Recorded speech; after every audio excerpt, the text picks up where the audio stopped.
On this week's show, we find out how one student finds the time to follow his inspiration, discover favorite fall traditions, and take you to the girls' varsity NJSIAA tournament. Lawrenceville's 10-minute newscast begins right now. From the studios inside the Lawrenceville School's historic Pop Hall, this is L10 with Aidan Duffy.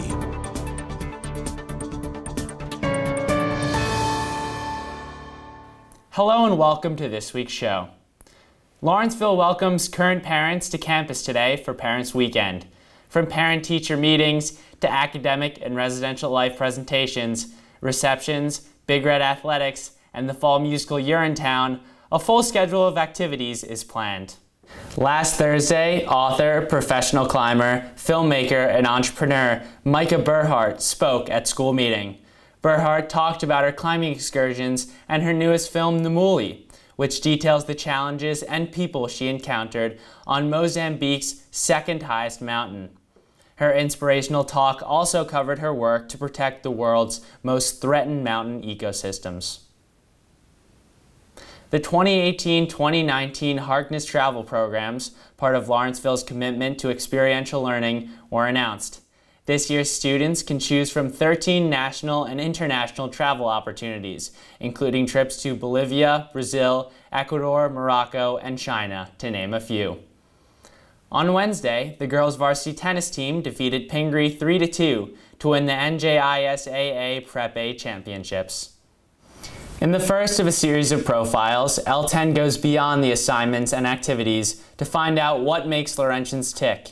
Tonight, we feature fourth former Charlie Uffelman, whose room doubles as his recording studio. Hi, my name's Charlie Uffelman. I'm a junior in the Griswold House, and I'm a musician.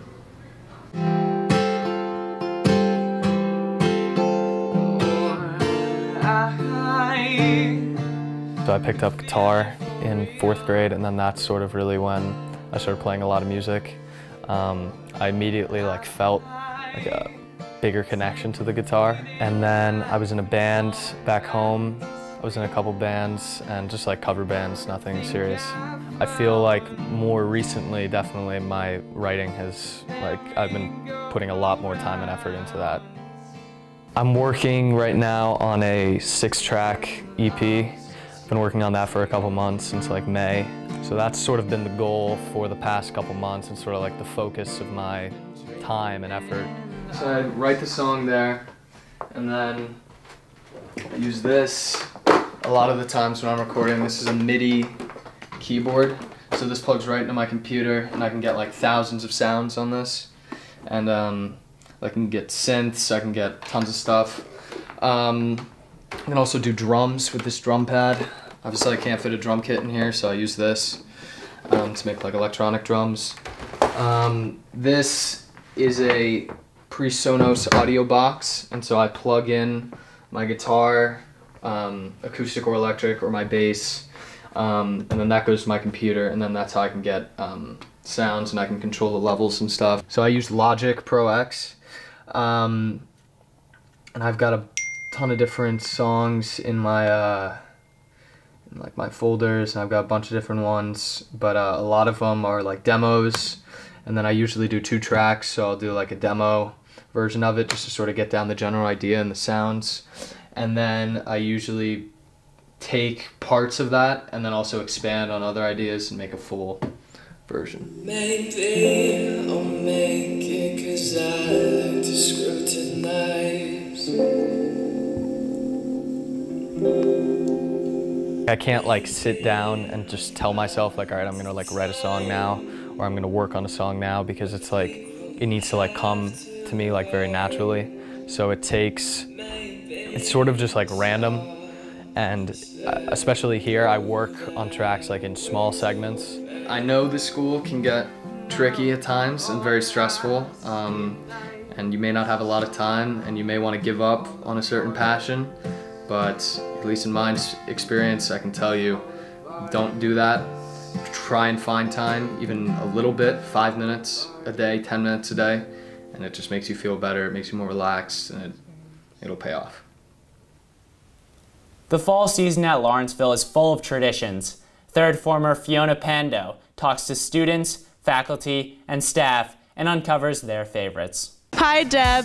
So what's your favorite fall tradition on campus? I like the House Olympics. Why? Because of the spirit of it all. The whole weekend with House Olympics I really like. Mine is definitely the fall festival. I really like Convocation. The Under the Lights games are really fun, especially for like homecoming weekend or parents weekend. I especially love field hockey games because I coach field hockey and it reminds me of when I was in high school. I really love going to the boys' JV soccer games.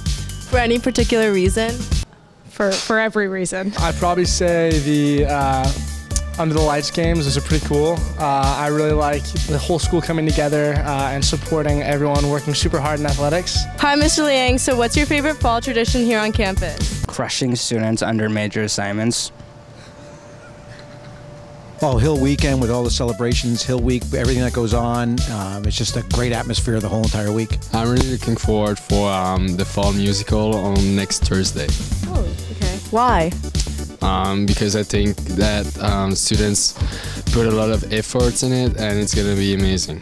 Well, I'm in the McClellan house and we do our annual candle lighting ceremony, so I would say that's my favorite tradition. I personally love Fall Parents Weekend and seeing parents come back and celebrate their child's first few months of the year and seeing a lot of different happy faces. Thanks, Fiona. Finally tonight, third former Lucas Sims takes us to the girls' varsity volleyball NJSIAA tournament. Thanks, Aidan. We're here at the girls' varsity volleyball game where they are taking part in this year's state tournament. They won the first game and are currently battling in the second game to see if they can win this quarterfinal game.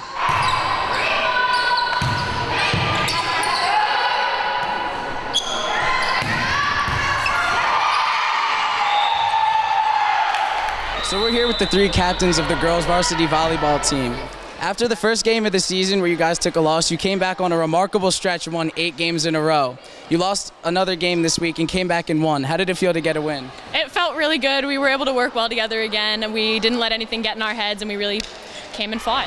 How do you look to prepare for the semifinals of this tournament? Well, we have 2 more games. We have a game on Friday and a game on Saturday before our 2 games on Monday, and we're just going to come out swinging like we always do and hopefully do well. What kind of preparation goes into a game before a tournament like this? Well, we think of volleyball as a head game more than anything, so we have to do a lot of prepping the girls to play hard. A couple days ago we had a really tough loss, so we spent the week sort of talking about how you pick your head up after a loss and you move forward. You should be 90% of the time going forward, 10% maybe looking back and saying, what can I do better? But it's mostly the head game. Improving to 9-2, the girls had a decisive victory over Mount St. Mary's today. The win means that they will be sent to the finals of the state tournament. For L10 News, Lucas Sims. Back to you, Aidan. Thank you, Lucas.